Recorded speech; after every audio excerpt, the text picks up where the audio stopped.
प्रभु आपकी जय हो। आपके भक्त और भगवान जय हो।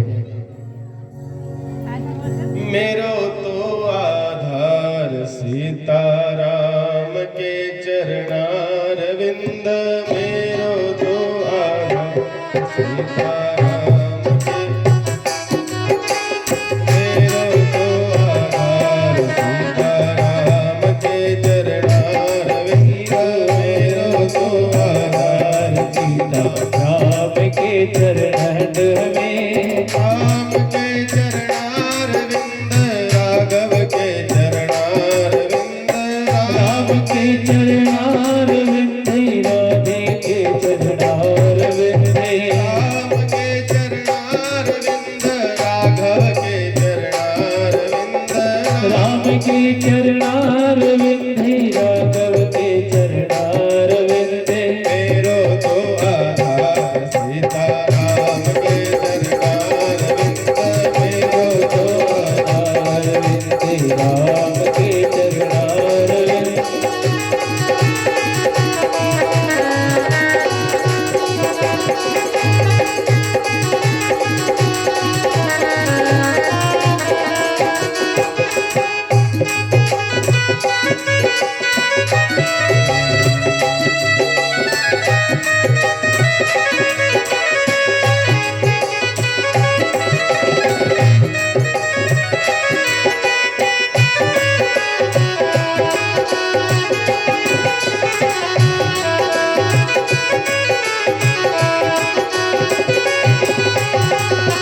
मेरो तो आधार श्यामा श्याम के चरणारविंद मेरो तो आधार राम के चरणारविंद श्याम के चरणारविंद राधे के चरणारविंद श्याम के चरणारविंद राधे के चरणारविंद श्याम के चरणारविंद राधे के चरणारविंद श्याम के चरणारविंद राधे के चरणारविंद मेरो तो आधार श्यामा श्याम के चरणारविंद मेरो तो आधारविंद राम के चरणारविंद मेरो तो आधार राधे कृष्ण के चरणारविंद मेरो तो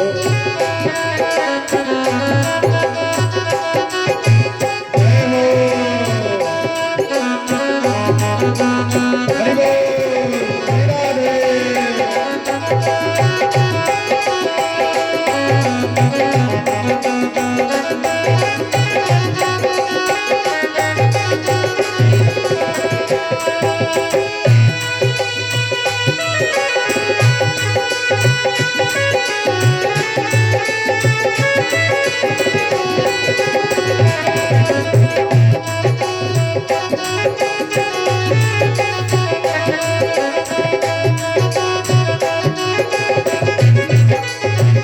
मेरो तो आधार राधे कृष्ण के चरणारविंद मेरो तो आधारविंद राधे के चरणारविंद मेरो तो आधार राधे कृष्ण के चरणारविंद मेरो तो आधार राधे कृष्ण के चरणारविंद राम के चरणारविंद राघव के चरणारविंद राम के चरणारविंद श्याम के चरणारविंद राम के चरणारविंद श्याम के चरणारविंद राम के चरणारविंद श्याम के चरणारविंद मेरो तो आधार राधे कृष्ण के चरणारविंद मेरो तो आधारविंद राम के चरणारविंद मेरो तो आधार राधे कृष्ण के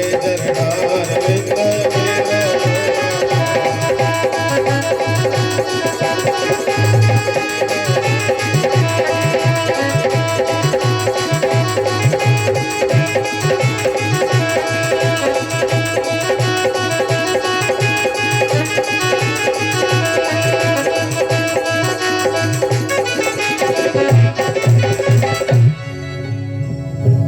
राधा कृष्ण भगवान की जय। बोल सियावर रामचंद्र भगवान की जय। जय जय श्री राधे जय जय श्री राधे जय जय श्री राधे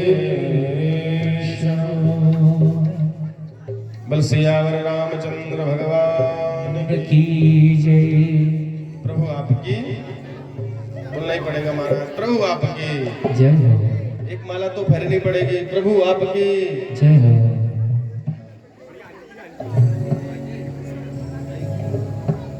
बोलना ही पड़ेगा महाराज प्रभु आपकी जय हो। आपकी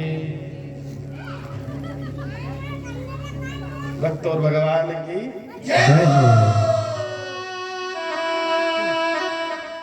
आइए इस सप्तम दिवस की बेला में इस अंतिम सत्र में आए ये आज का आखिरी दिन आज की अंतिम पाठशाला प्रभु आपकी आज की हमारी पढ़ाई का यह अंतिम दिन रहा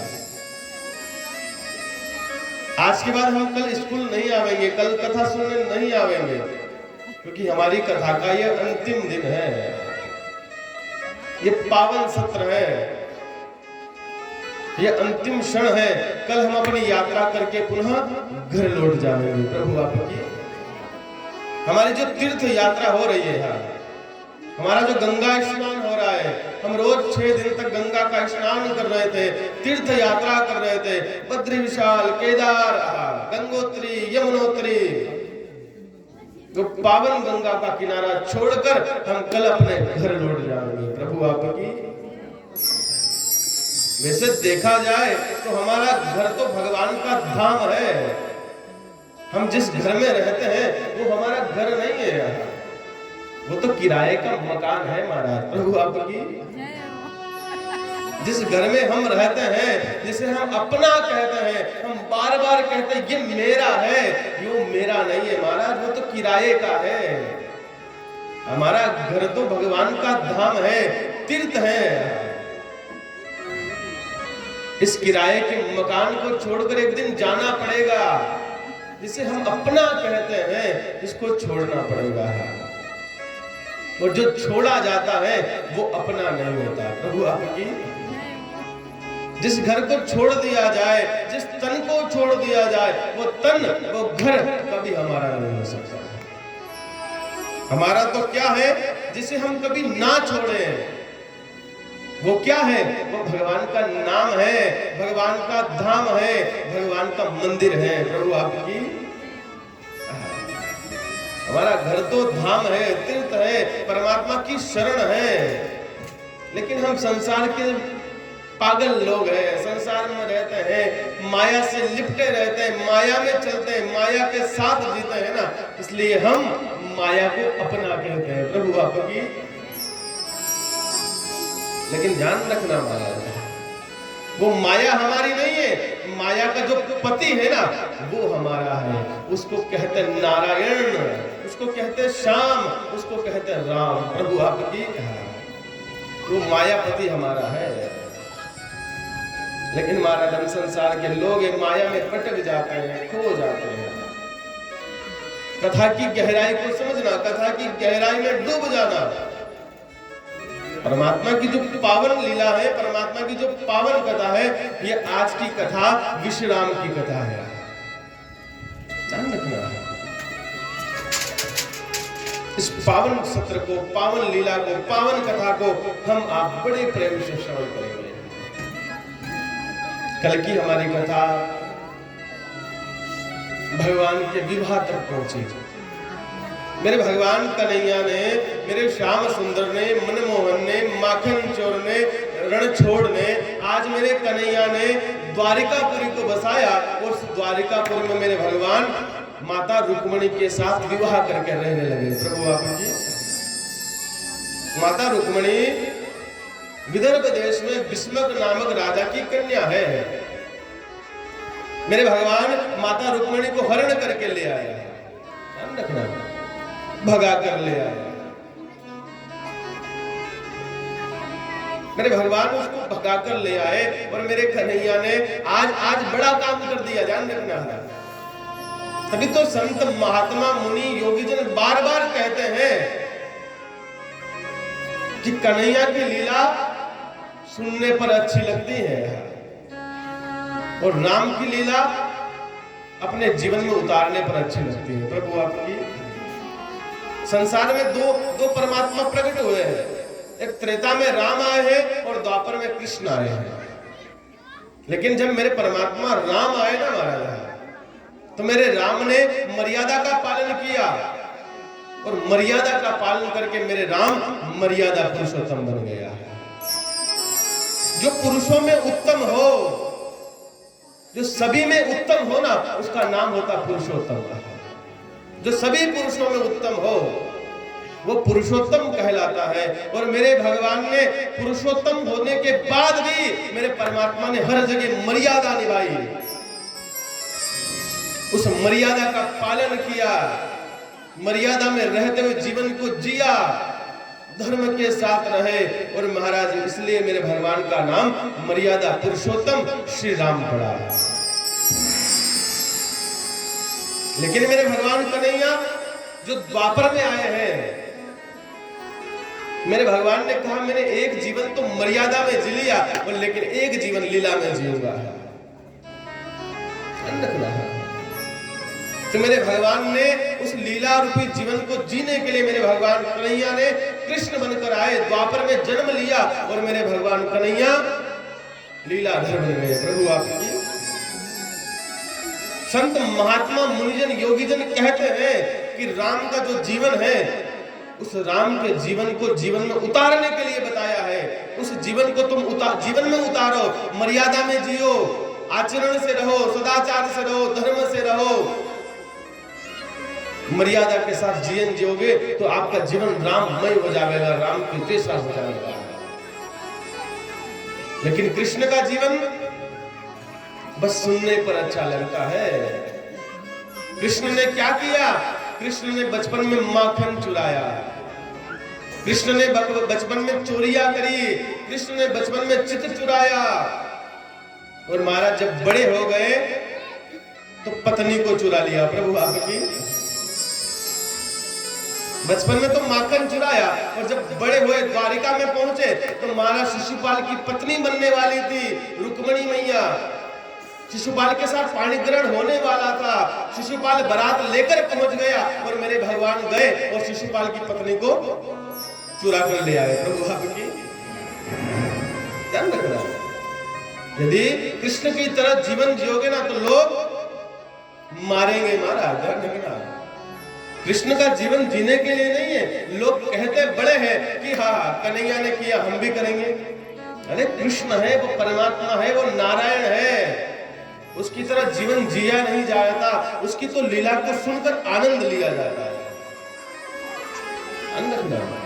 इसलिए जीवन में इस बात को, इस सूत्र को याद रखना है।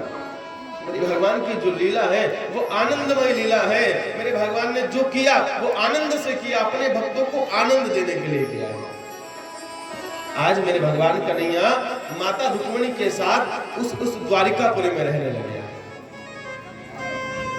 द्वारिकापुरी में भगवान माता रुक्मिणी के साथ रहते हैं। बड़ी सुंदर द्वारिकापुरी है, ऐसी द्वारिका जहां पर भगवान श्याम सुंदर रहते हैं, जिसको विश्वकर्मा ने बनाया है। जो देवताओं के शिल्पी हैं, देवताओं के कारीगर हैं, उनका नाम विश्वकर्मा है। विश्वकर्मा ने बड़ी सुंदर सोने की द्वारिका बना दी। और महाराज आप कभी द्वारिकापुरी गए? द्वारिकापुरी कौन कौन गया? द्वारका कोई नहीं गया? द्वारिकापुरी में जब तुम लोग जाओगे तो वहां तुम्हें देखने को मिलेगा कि वहां पर एक सागर है, एक नदी है। द्वारिकापुरी के बाद जाने के बाद यदि तुम अपने आगे की यात्रा करना चाहोगे ना तो तुम्हें नदी में बैठकर करना पड़ेगी। प्रभु आपकी क्योंकि द्वारिका के बाद में सागर है, नदी है, तालाब है। ध्यान रखना। तुम हरिद्वार चले जाओ, हरिद्वार के बाद में यदि तुम्हें आगे की यात्रा करनी हो ना, तो तुम्हें नदी में नहीं पहाड़ पर चढ़ना पड़ेगा। ध्यान रखना। बद्रीनाथ, विशाल, केदारनाथ, बद्री विशाल जाओगे ना हरिद्वार के बाद में, हरिद्वार जाना पड़ेगा। हरिद्वार जाने के बाद जब तुम बद्री विशाल की यात्रा करोगे तो आपको पहाड़ों पर चढ़ना पड़ेगा, ऊंचाई पर जाना पड़ेगा। जहां तुम हो वहां से ऊपर की यात्रा होगी, तब जाकर बद्री विशाल मिलेंगे, तब जाकर केदार मिलेंगे।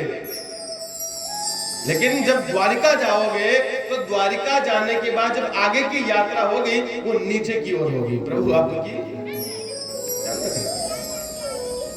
तो कथा का सूत्र समझा रहा है, भागवत कथा समझा रही है, संत समझा रहे हैं कि जीवन में हरिद्वार जाना, हरिद्वार जाकर अपनी भक्ति को, अपनी शक्ति को, अपनी भगवान के प्रति प्रेम को इतना प्रबल करना कि महाराज जब तुम प्रबल प्रेम से ऊपर चढ़ो तो तुम्हें बद्री विशाल मिल जाएगा। और जब तुम द्वारिका जाओ तो द्वारिका जाने के बाद अपनी भक्ति को इतना गहरा करना, अपनी भक्ति में इतना डूब जाना कि उस सागर के अंदर तुम्हें नारायण मिल जाए। प्रभु आपकी भगवान के धाम जाने के दो द्वार हैं। परमात्मा के नगर में जाने के, परमात्मा के पास जाने के, परमात्मा के निकट जाने के दो द्वार हैं। कौन कौन से? एक का नाम हरिद्वार और एक का नाम द्वारिका। कथा को समझना, एक का नाम हरिद्वार, एक का नाम द्वारिका। दोनों में द्वार शब्द आया है, हरिद्वार, द्वारिका पुरी। परमात्मा के पास जाने के दो द्वार हैं, एक तो हरि का द्वार हरिद्वार और दूसरा द्वारिका पुरी। हरिद्वार में द्वार शब्द पीछे आया है और द्वारिकापुरी में द्वार शब्द आगे आया है। द्वारिका, हरिद्वार। हरिद्वार तो तुम मरने के बाद भी चले जाओगे, जाना ही पड़ेगा, नहीं चाहो तो भी जाना पड़ेगा। तुम नहीं जाओगे तो तुम्हारे घर वाले भेजेंगे, घर वाला भी, छोरा छोरी भी। ऐसा निकरिया तो करिया ही ना की जगह नदी एरी महादेव का यहाँ गांव पास है, यहाँ भी नदी है। लेकिन हरिद्वार जाओगे तो भगवान का मिलन होगा। जान रखना, भगवान के पास जाने के दो ही द्वार है, एक हरिद्वार, एक द्वारिकापुरी है। जाना दोनों जगह पड़ेगा। कथा का सूत्र कहता है भगवान कन्हैया द्वारिकापुरी में रहने लगे, माता रुक्मणी के साथ रहते हैं। बड़े प्यारे कन्हैया हैं। रहते रहते माता रुक्मणी की गर्भ से एक सुंदर सी संतान का जन्म हुआ है। भगवान कन्हैया के घर पर एक बालक हुआ है, विवाह हो गया, पत्नी के साथ रहते हैं। रहते रहते रहते समय आया और महाराज भगवान कन्हैया के घर एक बालक हुआ है जिसका नाम प्रद्युम्न रखा गया है। प्रद्युम्न जी महाराज भगवान के बालक हैं, थोड़े थोड़े बड़े होने लगे। ये प्रद्युम्न जी कौन है? जिन्होंने संभासुर का वध किया है। ध्यान रखना, कथा तो बहुत लंबी है लेकिन इतना समय नहीं है कि सुना है, बहुत विस्तार की कथा है। प्रद्युम्न जी महाराज का जो विवाह हुआ रति से हुआ। ध्यान रखना है। अब ये रति प्रद्युम्न जी की पत्नी है, बड़े प्रेम से भगवान के द्वारिकापुरी में रहती है।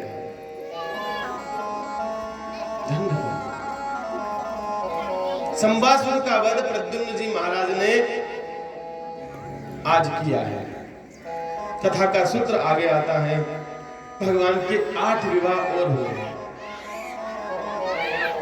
भगवान के कितने विवाह हुए? 8 विवाह हुए हैं। कतरा मांडा है भगवान का? 8। मुख्य विवाह जिसे कहते हैं 8। जिसके साथ मेरे भगवान ने पाणी ग्रहण किया है। लेकिन भगवान की कुल विवाह को गिना जाए तो 16,108 विवाह है।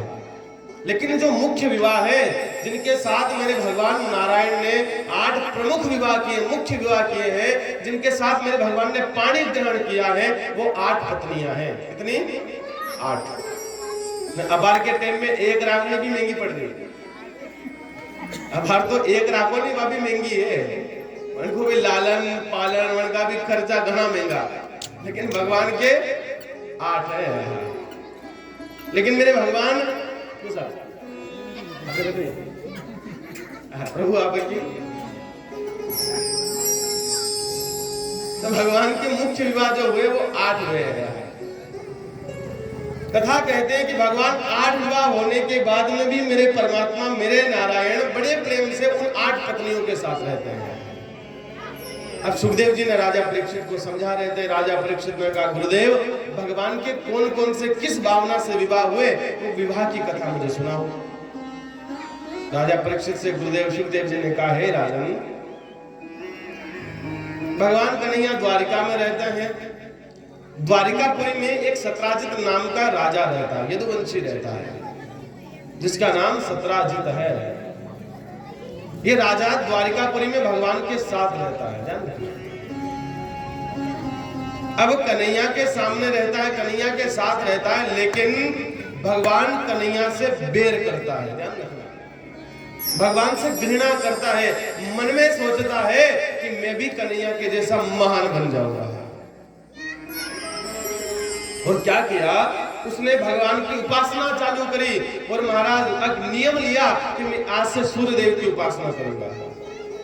सत्राजित रोज सुबह भोर के समय उठता, 4 बजे उठता, स्नान करता, स्नान करने के बाद भगवान सूर्य को जल देता, कई घंटों तक बैठकर भगवान सूर्य की उपासना करता।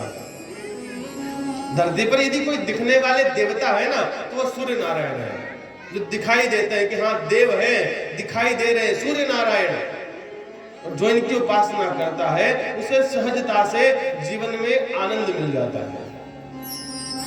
आज सत्राजित ने बड़े प्रेम से भगवान सूर्य की उपासना चालू करी। और कथा कहती है, उपासना करते करते करते एक दिन ऐसा समय आया कि भगवान सूर्य प्रकट हो गए। और भगवान सूर्य ने प्रकट होकर सत्राजित से कहा, भाई मांग क्या चाहता है? सत्राजित ने कहा, नाथ मुझे कुछ नहीं चाहिए, मुझे तो इतना धन दो कि मैं द्वारिकापुरी के अंदर रहने वाला जो कृष्ण है उससे भी बड़ा बन जाऊंगा। ध्यान रखना, हमारा व्यक्ति 2 प्रकार से बड़ा होता है, एक धन से बड़ा होता है, एक मन से बड़ा होता है। यदि धन का बड़ा ज्यादा समय तक नहीं रहता, लेकिन मन का जो बड़ा है महाराज। लेकिन सत्राजित ने कहा, हे सूर्यदेव मुझे तो वो दे दो ताकि मैं भगवान कृष्ण से भी बड़ा बन जाऊंगा। भगवान कृष्ण ने कहा, ठीक है। भगवान सूर्यदेव प्रसन्न हुए और सूर्य नारायण ने सत्राजित को एक मणि दी, जो मणि रोज 1.25 सेर सोना देती थी। प्रभु आपकी कितना सोना? 1.25 सेर सोना। 1.25 सेर छोड़ो तो 1 किलो ही समझी लो, 1 तोड़ो ही समझी लो। अब यदि कोई मणि हमें मिल जावे, जो मणि रोज 1 तोला सोना दे, जिसकी पूजा करो और मणि से कहो भाई ला आज का सोना दे दे, मणि तुरंत सोना प्रकट कर देती है। अब अतो होनो रोज अपना ने मली जा तो आप कतरा दिन गरीब रहा, 2 दिन 5 दिन 10 दिन फिर करोड़पति में जाओगे, लखपति में जाओगे। यदि 100 ग्राम सोना भी रोज मिल जावे, 100 ग्राम, ज्यादा मत 100 ग्राम, अरे 50 ग्राम मिल जा तो कतरा दिन गरीब रहोगा? थोड़ा दिन। अब सत्राजित ने भगवान सूर्य की उपासना करके मणि ले ली। और महाराज वो मणि रोज सुबह सुबह सत्राजित को 1.25 सेर सोना दे दिया। अब धीरे धीरे समय आया, सत्राजित तो रोज 1.25 सेर सोना लेकर अपनी तिजोरी में रखता, धीरे धीरे बढ़ने लगा। और महाराज सत्राजित भगवान कन्हैया से भी बड़ा धनवान बन गया। इतना पैसा, इतना धन हो गया कि अब किसी की सुनता नहीं, किसी की मानता नहीं, अपने आप को राजा कहता है। कहता कन्हैया मुझसे छोटा है, धन में छोटा है, पद में छोटा है, मान में छोटा है, मैं राजा हुआ। अब ये बात भगवान कन्हैया को पता चले कि भाई सत्राजित के पास एक ऐसी मणि आ गई जिस मणि से सत्राजित रोज सोना लेता है, तो ऐसा करूं कि मैं भी सत्राजित के पास जाकर उस मणि को मांगू, ताकि मैं संसार का भला कर सकूं, संसार के हित में काम कर सकूं, गरीब रुग्ण लोगों की मदद कर सकूं।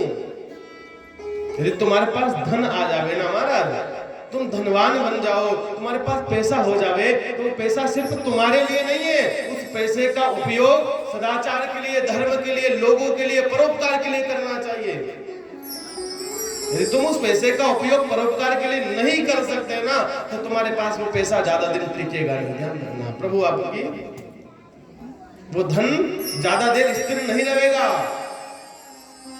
क्योंकि रामचंद्र मानस में भी बाबा ने कहा है, परोपकाराय फलंत वृक्षा, परोपकाराय वहन्ति नद्या, परोपकाराय दुहन्ति गावो, परोपकाराय मिदं शरीरा।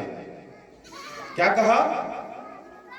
तुम्हारा जो जीवन है, तुम्हारे पास जो धन है, तुम्हारे पास जो सम्मान है, तुम्हारे पास जो पैसा है, ये पैसा सिर्फ तुम्हारे लिए नहीं है। इस पैसे को भगवान ने तुम्हें दिया है, वो इसलिए दिया है कि तुम लोगों का भला कर सको। तुम्हारे पास ज्यादा है, यदि कम है तो कोई बात नहीं, उस कम का उपयोग अपने लिए करो, लेकिन थोड़ा थोड़ा थोड़ा थोड़ा धर्म में करो। यदि तुम थोड़ा थोड़ा पैसा धर्म में लगाओगे तो तुम्हारा धन बराबर रहेगा। और यदि तुमने उस धन का उपयोग सदाचार में, धर्म में नहीं किया ना महाराज, तो एक दिन नष्ट हो जाएगा। प्रभु आपकी धन की 3 गति है। कौन कौन सी? धन की 3 गति है महाराज, ध्यान रखना। या तो धन को दान कर दो, ध्यान रखना। धन की 3 गति है। हमारे पास जो पैसा है ना, उसकी गति 3 ही है। या तो उस पैसे का दान कर दो, या उस पैसे का भोग कर दो।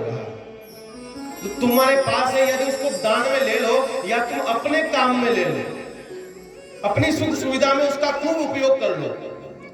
यदि तुमने दान भी नहीं किया, अपनी सुख सुविधा में उपयोग भी नहीं किया ना, तो उसकी गति तीसरी है, वो नाश है, अपने आप नाश हो जाएगा।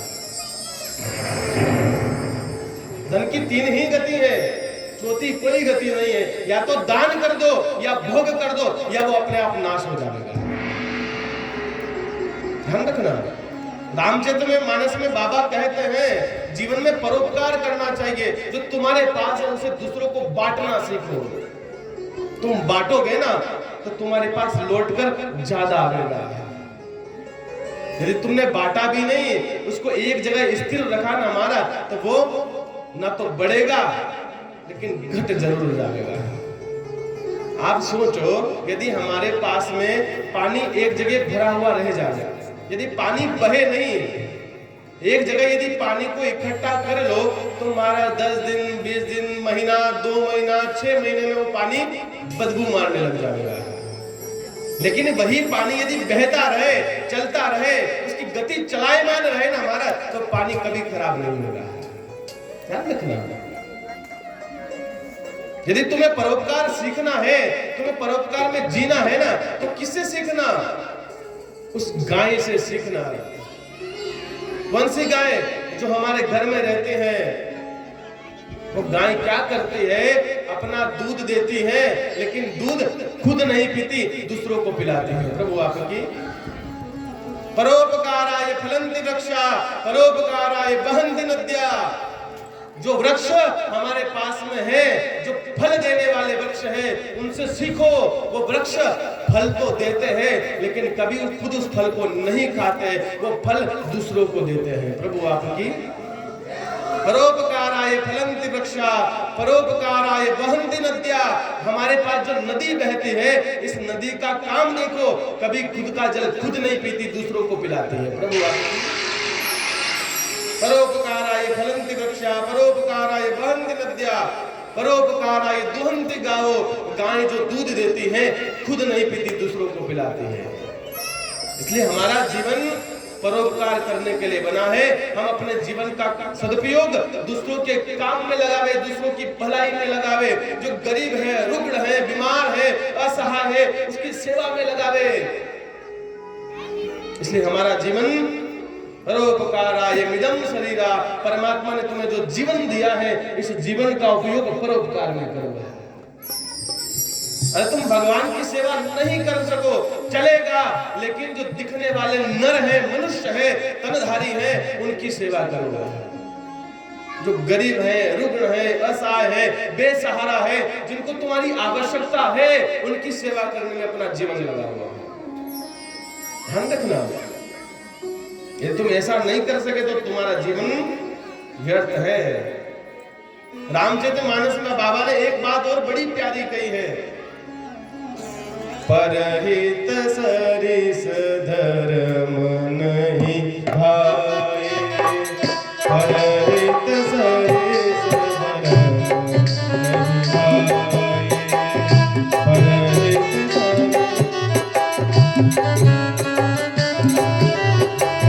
पर पेड़ा सम नहीं अजमाए, पर पेड़ा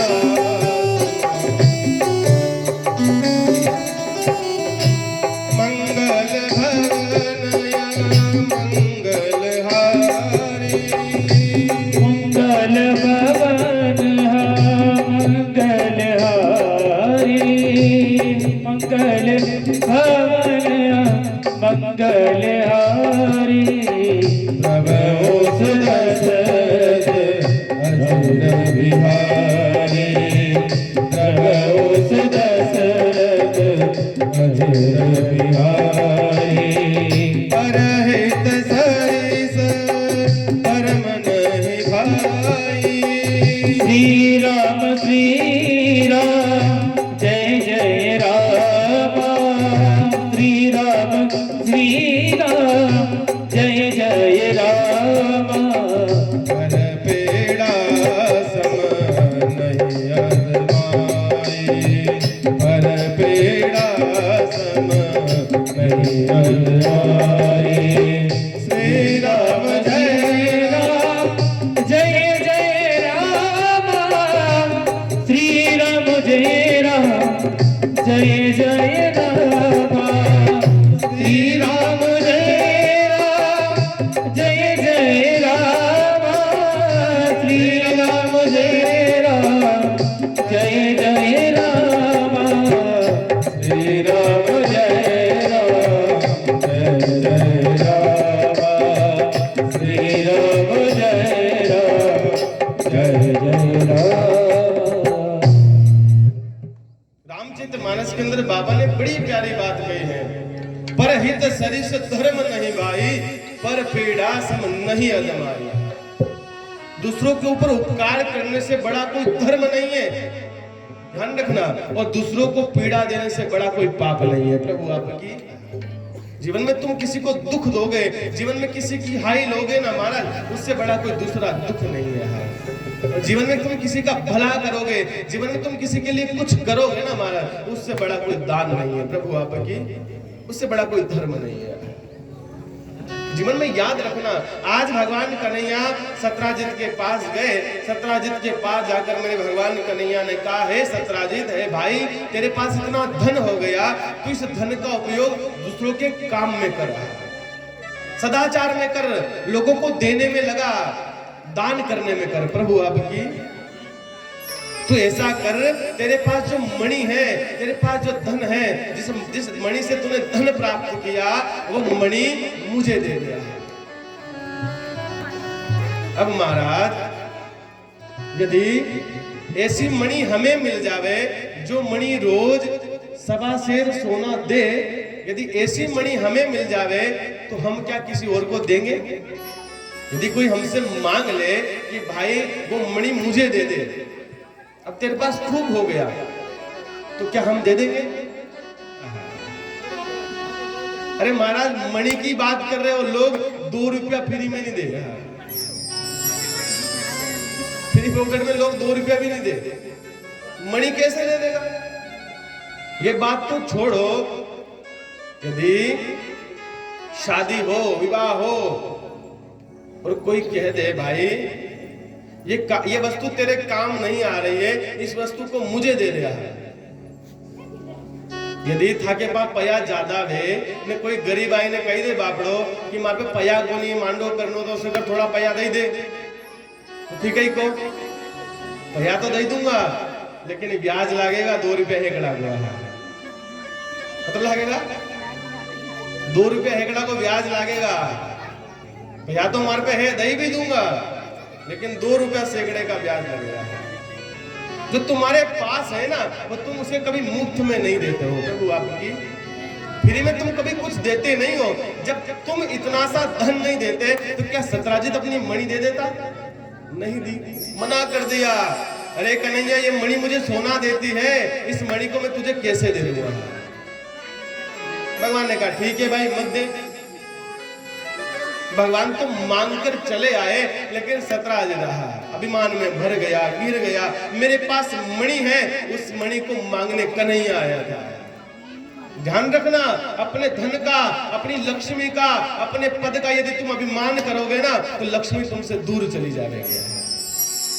वो धन तुम्हारे पास ज्यादा समय तक स्थिर रहने वाला नहीं। सतराजित ने अभिमान किया। कथा कहती है सतराजित का एक छोटा भाई है जिसका नाम प्रसेन है। ये प्रसेन एक दिन मन में भाव आया कि मेरे भाई के पास सुंदर मणि है, मैं भी इस मणि को पहनूंगा। अब छोटा भाई है, छोटे भाई ने मणि को उठाया और बड़ी सुंदर चमकदार मणि है, उस मणि को धागे में डाला और अपने गले में पहनकर चल दिया। प्रभु आपकी। अब प्रसेन ने सोचा कि इतनी सुंदर मणि है, इस मणि को मैं लोगों को दिखाता हूं। ध्यान रखना संसार का हर जीव संसार की हर वस्तु को दिखाना चाहता है। यदि हमारे पास धन ज्यादा हो जावे तो हम क्या करते? लोगों को दिखाते हैं। कैसे? सोने का हार बनवाया, कानों में सोने के कुंडल बनवाए, अब पहनकर जाते हैं। किसको दिखाने के लिए? हमने तो देख लिया, पहन लिया, लेकिन हमें देखने से काम बना नहीं, लोगों को दिखाना है। सामने से सोने का हार पहनकर जाएंगे। माताओं की बड़ी विशेषता है, माताएं जाती हैं और महाराज क्या करते हैं? बड़ा सुंदर सोने का हार पहनकर अपनी पड़ोसन के पास जाएंगे। दरिया देखो, जानबूझकर बातें करेगी, और यदि पड़ोसन ना पूछे ना फिर भी बताती है, आगे से बताती है। पड़ोसन के पास गई, बातें करने में लग गए। अब पड़ोसन ने पूछा नहीं कि बहन हार कब लाई, तो क्या करती? बार बार उस हार के हाथ लगाती है ताकि पूछे, मैं बताऊं। कानों में कुंडल पहन ले और बालों में यदि ढक जावे, चेहरे में ढक जावे, घूंघट में ढक जावे, पड़ोसन के पास जावेगी, बार बार दिखावेगी, देखो मैंने कुंडल पहने हैं, ये मेरा सोना है, ये मेरा गहना है। लोग संसार का जीव संसार की वस्तुओं को, संसार को दिखाता है। ध्यान रखना ये संसार का स्वभाव है, दूसरों को दिखाना। अब प्रसेन ने सोचा मैं भी मणि पहनकर लोगों को दिखाता हूं, और ये प्रसेन मणि पहनकर संसार में चला है। लेकिन महाराज ध्यान रखना संसार के जीव देखते तो जरूर हैं, लेकिन उसको लूटने का प्रयास करते हैं। ध्यान रखना। प्रसेन मणि पहनकर चल दिया। कथा कहती प्रसेन घूमता घूमता नगर से बाहर निकला, जंगल में पहुंचा। अब जैसे ही जंगल गया, सुंदर चमकदार वस्तु को देखकर हर व्यक्ति आकर्षित होता है। अब उस मणि को पहने देखा तो प्रसेन जंगल में जा रहा था। कथा कहती उस जंगल में महाराज एक भयानक शिकारी शेर आया। शेर ने देखा, अरे सुंदर चमकदार मणि कहाँ चमक रही है, इतना सुंदर प्रकाश कहाँ से आ रहा है, मुझे देखना चाहिए। और वो शेर भागा, सामने प्रसेन दिखा। शेर ने प्रसेन के ऊपर हमला किया, प्रसेन को मार दिया और मणि लेकर शेर चला। प्रभु हर वस्तु को, हर व्यक्ति की हर सुंदरता को, हर सुंदर चीज को हर व्यक्ति चाहता कि मैं पालूं, मैं प्राप्त कर लूंगा। बुरी वस्तु को कोई नहीं चाहता, सुंदर व्यक्ति को, सुंदर वस्तु को हर व्यक्ति चाहता। उस मणि को पहनकर जब शेर चला तो शेर चल रहा था, चलते चलते चलते उस शेर के ऊपर एक भालू की नजर पड़ी है। भालू कौन है? भालू भयानक शिकारी है महाराज, ध्यान रखना। एक बार शेर भी भालू के सामने हार जाता है। भालू की कथा याद है ना? तो कथा आपको बता दे। अभी हम आपके बीच में नहीं होते, कब से मर गए होते हैं। हम शादी कराने गए, कहां पे? माउंट में। सत्य बात है, झूठ नहीं है। माउंट में शादी कराने गए। माउंट टाबू सुना? माउंट टाबू आपने तो कहीं सुने होगा। राजस्थान में जब पाली से आगे जाते हैं ना, तो पाली से आगे जब जाते हैं तो माउंट टाबू नाम का एक पर्वत आता है, पर्वत मेखला आती है। उस पर बहुत शिकारी जानवर रहते हैं, शेर, चीता, भालू सब रहते हैं। और वहां पर लोग शादी करने जाते हैं। बड़ी सुंदर सुंदर होटलें बनी है, बड़ा ठंडी जगह है, ठंडा रहता है वहां पर। जब रामदेवरा जाते हैं तो उस रास्ते से होकर निकलते हैं। तो वहां पर मैं शादी करवाने गया बसंत पंचमी को, फरवरी में। 5 फरवरी को बसंत पंचमी थी, उसमें शादी करवाने गया।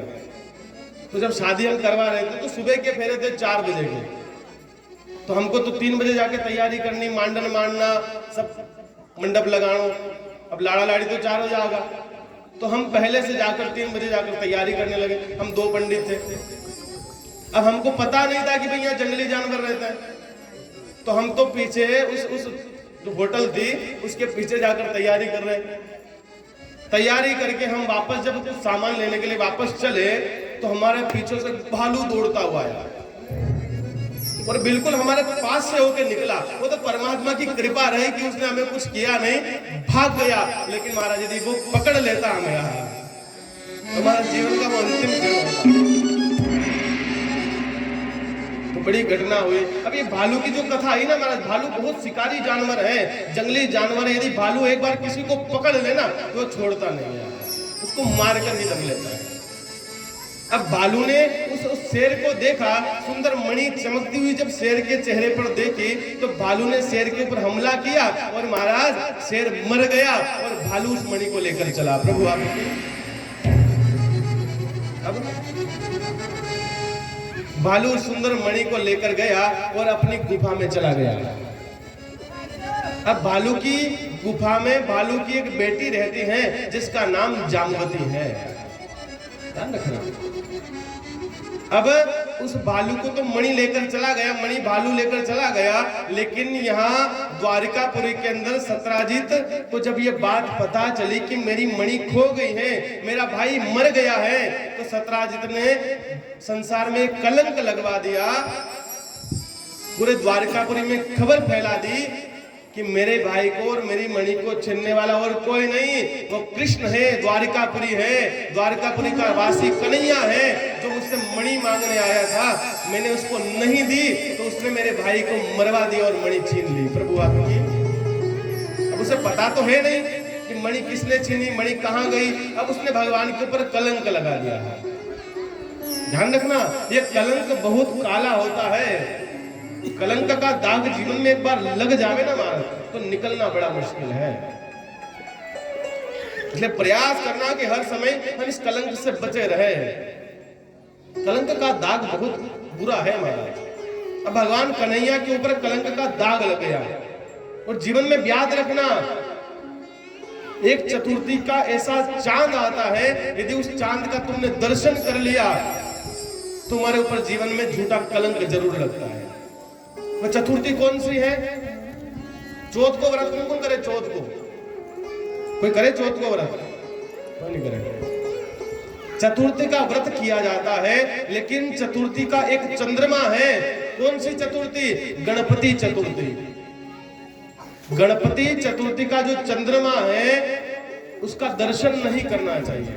सामने तो छोड़ो, यदि कहीं पानी में भी दिख जावे तो उसको त्याग करना चाहिए। चतुर्थी के चंद्रमा का जो दर्शन करता है उसके ऊपर झूठा कलंक लगता है। और भगवान कन्हैया ने चतुर्थी का चंद्रमा देख लिया, इसलिए भगवान के ऊपर कलंक लगा।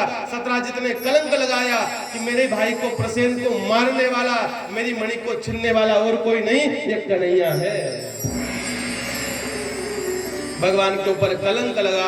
भगवान उस कलंक को मिटाने के लिए अपने स्वरूप को दिखाने के लिए मेरे भगवान आगे बढ़े हैं। भगवान जंगल में गए, उस जंगल में शेर को मरा हुआ देखा। भगवान उसके पद चिन्हों पर आगे चले। भगवान जैसे ही आगे गए तो क्या देखा कि भालू के जो पद चिन्ह थे वो दिखाई दिए। भगवान आगे चले और कथा कहती भालू के पद चिन्हों पे चलते चलते चलते मेरे कन्हैया उस गुफा में गए जहां पर वो सुंदर मणि चमक रही थी। प्रभु आपकी उस मणि को मेरे भगवान ने देखा, मणि को छीनने का प्रयास किया। जामवती रोने लगी। अंदर से जामवंत जी उठकर आए। जामवंत ने कहा तुम कौन हो, इस मणि को क्यों छीन रहे हो? भगवान कन्हैया ने कहा ये मणि मेरी है, इस मणि के लिए मेरे ऊपर कलंक लग गया है, ये मणि मुझे दे दो। जामवंत ने कहा मणि मैं तुम्हें नहीं दे सकता, क्योंकि ये मणि मैं युद्ध करके लाया हूं। मैंने शेर से युद्ध किया है, युद्ध करके मणि लेकर आया हूं, मैं ये मणि तुम्हें नहीं दे सकता है।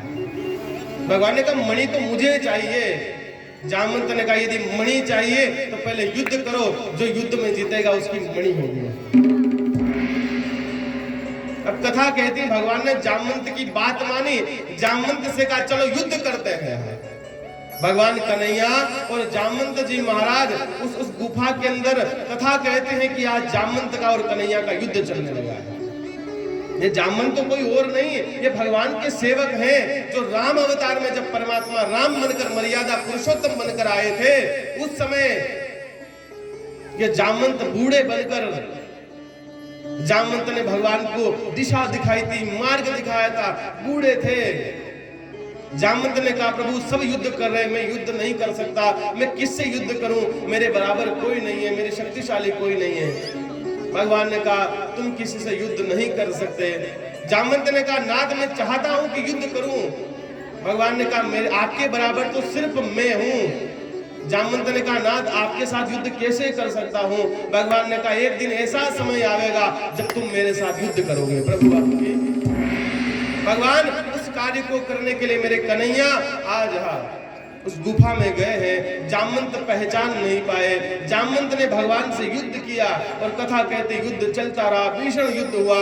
भगवान खेल ही खेल में यहाँ जामवंत से युद्ध कर रहे थे। भगवान ने आज खेल खेल में जामवंत को उठाया है, धरती पर गिराया है। धरती पर जैसे ही जामवंत गिरे, जामवंत को होश आया, मुझे धरती पर गिराने वाला कोई साधारण नहीं हो सकता। मुझे लगता है कि मेरा राम ही आया है, मेरे कन्हैया ही आए हैं। जामवंत को होश आया। जामवंत ने कहा नाथ मुझे ऐसा लगता है कि आप राम हो। यदि आप राम हो तो मुझे राम रूप में दर्शन दो। मेरे भगवान उसी समय अपनी मुरली को छोड़कर, अपने पीतांबर को छोड़कर, मेरे भगवान आज पीत जुगलिया पहनकर, मेरे भगवान भगवा पहनकर, मेरे नाथ मेरे सियावर राम माता सीता के साथ, लक्ष्मण के साथ हाथों में धनुष बाण लेकर वहां प्रकट हो गए। जहां जामवंत ने भगवान का दर्शन किया, प्रणाम किया, कहा नाथ मैं धन्य हो गया, मेरा जीवन धन्य हो गया, अब मैं संसार में नहीं रहना चाहता हूँ। हे नाथ अब मुझे अपनी शरण में लगा लो। भगवान ने कहा जरूर लगाऊंगा, हमारी शरण आ जाओ। जामवंत ने कहा नाथ एक काम बाकी है, मेरी बेटी का विवाह करना बाकी है। अब मैं कहाँ वर ढूंढूं, कहाँ बच्चा ढूंढूं? मैं तो ऐसा चाहता हूँ कि मेरी बेटी का हाथ आप पकड़कर अपने साथ ले जावे, आप मेरे घर के जमाई बनकर मेरी बेटी का पाणी ग्रहण संस्कार करें। भगवान ने जामवंत की बात मानी और जामवंत की जो कन्या है जामवती, उसके साथ मेरे भगवान ने आज विवाह किया है। प्रभु आपकी भगवान का पहला विवाह तो रुक्मिणी के साथ हुआ और दूसरा विवाह जामवती के साथ हुआ। ये जो कन्या है, ये जो रत्न है, ये जो मणि है, इस मणि को है नाथ तुम ले जाओ। भगवान जामवती रूपी जो मणि थी उस मणि को लेकर आए। सत्राजित की जो मणि थी उसको लेकर आए। सत्राजित की मणि सत्राजित को देने लगे। सत्राजित ने कहा कन्हैया मुझसे अपराध हो गई, भूल हो गई, मैंने तुम्हारे ऊपर कलंक लगाया, मुझे माफ कर दो। भगवान ने माफ किया, लेकिन सत्राजित ने कहा कन्हैया मुझे ऐसा लगता है कि तुम मुझे माफ नहीं करोगे। ऐसा करो तुम मेरे घर के जमाई बन जाओ। भगवान ने कहा अभी तो विवाह करके आया हूं, और कितना जमाई बनावेगा? सत्राजित ने कहा कन्हैया यदि तुम मुझे माफ कर दोगे तो मेरी बेटी का विवाह आपके साथ हो जाएगा। तभी मैं मानूंगा कि आपने मुझे माफ कर दिया। सत्राजित की एक कन्या है जिसका नाम सत्यभामा है। भगवान ने कहा जो इस लीला में जो आवेगा ना उसको मैं अपनाऊंगा। सत्राजित की एक कन्या है जिसका नाम सत्यभामा है और महाराज मेरे भगवान कन्हैया ने आज तीसरा विवाह किया जो सत्यभामा के साथ किया। प्रभु आपकी भगवान के 3 विवाह पूर्ण हुआ। भगवान का चौथा विवाह कालिंदी मैया के साथ हुआ। भगवान का 5वां विवाह मित्रवंदा के साथ हुआ। भगवान का 6ठा विवाह सत्या के साथ हुआ और भगवान का 8वां विवाह भद्रा के साथ हुआ। भगवान के ये मुख्य विवाह हुए 8। भगवान की 8 पटरानियां हैं जिनके साथ मेरे भगवान कन्हैया द्वारिकापुरी में रहते हैं। प्रभु आपकी बोलना ही पड़ेगा महाराज। प्रभु आपकी ये भगवान की जो भगवान की जो पटरानियां हैं भगवान की सखी हैं, भगवान की दासी है। ये भगवान से बहुत प्रेम करते हैं जैसे मीरा करती है। महाराज मीरा क्या करते हैं? भगवान से प्रेम करती हैं। कितना प्रेम करते हैं? नाथ मेरे जीवन का सब कुछ तुम हो। मीरा की शादी हुई तो मीरा अपना घर बार सब छोड़कर भगवान की शरण चली गई है। अच्छा हम सब कौन हैं? हम सब भगवान के बच्चे हैं। हम सब भगवान के पुत्र हैं, भगवान के अपने हैं। अच्छा कौन कौन चाहता कि भगवान तुम्हें मिल जाए? प्रभु आपको। अच्छा भगवान को देखना कौन कौन चाहता है? भगवान को देखना कौन कौन चाहता है? चाहते हो कि नहीं चाहो? हाँ प्रभु आपकी। आइए मीरा के साथ भगवान की 8 पटरानियों के साथ भगवान को याद करते हैं। प्रभु आपकी। एकली खड़ी रे मेरा भाई, एकली खड़ी, एकली खड़ी रे मेरा भाई, एकली खड़ी रे मोहन। अब तो सही गिरधर, अब तो सही आदरे मंदिर में मेरा भाई, एकली खड़ी रे मोहन। अब तो सही गिरधर, अब तो सही आदरे मंदिर में मेरा भाई, एकली खड़ी।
Adore,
जाओ तू सावरा के दिल जमुना बन जाओ अरे रावण राधो सावरो नी रावण राधो सावरो अरे रावण राधो सावरो नी रावण राधो सावरो अरे अंग अंग रम जाओ रे मोहन अंग अंग रम जाओ रे मोहन आओ तो सही गिरधर आओ तो सही आओ रे दिल में गिरबे बड़ी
देखो तो सावरा ने पुष्पहार बन जाओ देखो तो सावरा के पुष्पहार बन जाओ अरे देखो तो सावरा ने पुष्पहार बन जाओ देखो तो सावरा के पुष्पहार बन जाओ अरे कंठ पधारो सावरा ने कंठ पधारे सावरो अरे कंठ पहरे सावरो ने कंठ में पहरे सावरो अरे राम रम जाओ रे सारे मनना रम जाओ रे आओ तो सही गिरधर आओ तो सही माधव रे मंदिर में गिरबे बड़ी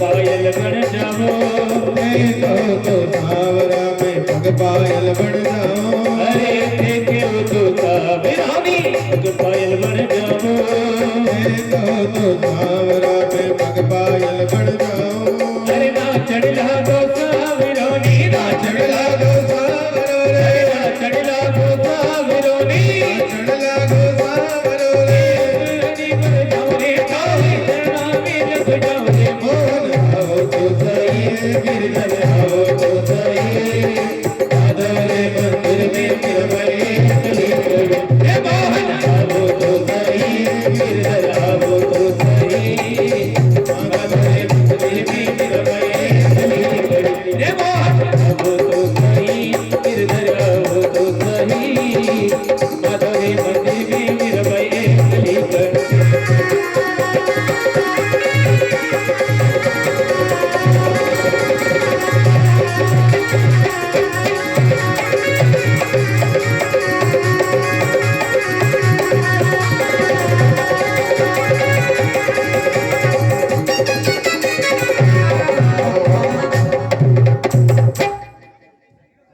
सावरिया सेठ की जय हो प्रभु आपकी जय हो बोलना ही पड़ेगा महाराज प्रभु आपकी जय हो ऐसे भी नहीं बोलते प्रभु आपकी जय हो ऐसे भी नहीं बोलते प्रभु आपकी जय हो एक माला तो फेरनी पड़ेगी प्रभु आपकी जय हो सोना बोले वो चोर होवे प्रभु आपकी जय हो आपकी भक्त और भगवान की आज हजरी आया बोलना ही पड़ेगा महाराज प्रभु आपकी आपकी आइए आनंद लीला को इस अंतिम सत्र को आगे लेकर चले। भगवान मेरे कन्हैया के 8 विवाह हुए हैं। 8 रानियों के साथ मेरे भगवान रहते हैं। लेकिन कथा कहती है कि धरती पर एक असुर रहता है जिसका नाम है भौमासुर। क्या नाम है? भौमासुर, नरकासुर रहा। भौमासुर किसका पुत्र है? पृथ्वी का पुत्र है, माता भूमि का पुत्र है। ध्यान रखना, नाम है भौमासुर। पृथ्वी तो उत्पन्न हुआ, भूमि से प्रकट हुआ, नाम पड़ गया भौमासुर। भूमि का पुत्र भौमासुर है। उसकी मां तो भूमि है, पृथ्वी है, लेकिन पुत्र नालायक पैदा हो गया। ध्यान रखना, माता पिता के आचरण तो अच्छे हैं, माता पिता तो सद्गुणी है, माता पिता तो अच्छा स्वभाव रखते हैं, सबका हित करते हैं, लेकिन बालक नालायक पैदा हो गया है। तो सबका बुरा करता है, अमंगल करता है। ये भौमासुर क्या करता? सभी राजाओं से युद्ध करता और राजाओं से युद्ध करके राजाओं को हराता और राजाओं की पत्नियों को उठाकर ले आता है। राजाओं से युद्ध करता, राजाओं को हराता, राजाओं की बेटियों को उठाकर ले आता है। ध्यान रखना, उनको अपने महल में लाता, अपने जेल खाने में डालता और उनके साथ गलत दुष्कर्म करता है। ध्यान रखना, किसका पुत्र है? भूमि का पुत्र है, धरती से प्रकट हुआ है, माता पृथ्वी का पुत्र है, लेकिन महाराज इसके कर्म इतने बुरे हैं। सभी राजाओं की रानियों को उठाकर लाता, बच्चियों को उठाकर लाता, छोटी छोटी बालिकाओं को मिल जाती, उठाकर खींचकर अपने बल से ले आता और महाराज अपने नरक में, अपने अपने कैद खाने में डाल देता और महाराज उनके साथ रोज दुष्कर्म करता है। अब ये बात भगवान को पता चली। भगवान कन्हैया को जब इस बात की खबर लगी तो भगवान कन्हैया ने नारद जी को बुलाया। नारद जी से कहा, नारद जी इसको समझाओ। नारद जी ने जाकर खूब समझाया, लेकिन नहीं समझा।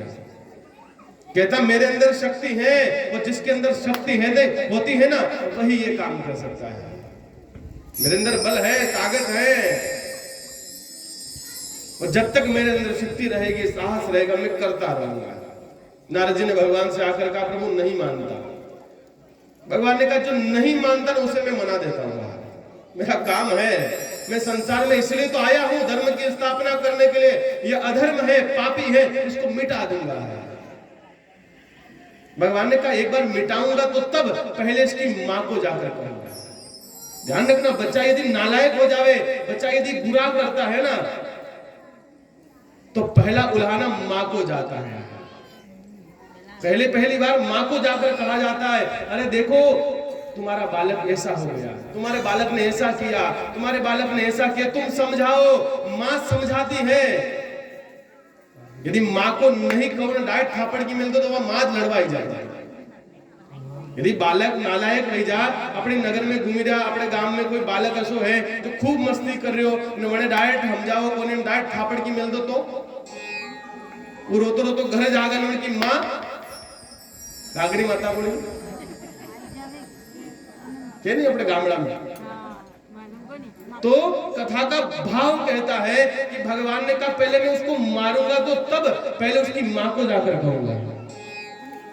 मां को ने भूमि पृथ्वी, भगवान भागे भागे गए, माता पृथ्वी से कहा, हे मैया तुम तो इतनी दयालु हो, सबके ऊपर दया करते हो, पूरी धरती का भार तुमने झेल रखा। हे माँ, लेकिन तुम्हारा बेटा बड़ा नालायक हो गया, इसने अनेक रानियों को, अनेक बेटियों को कारागृह में डाल रखा है, उसको समझाओ।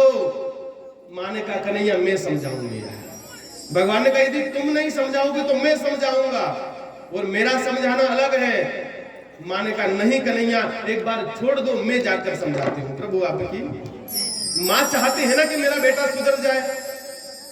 माँ पृथ्वी भागी भागी अपने बेटे के पास गई, बेटे से जाकर, बेटा समझ, ऐसा मत कर, उन बालिकाओं को छोड़ दे, भगवान कन्हैया तुझे मार देंगे।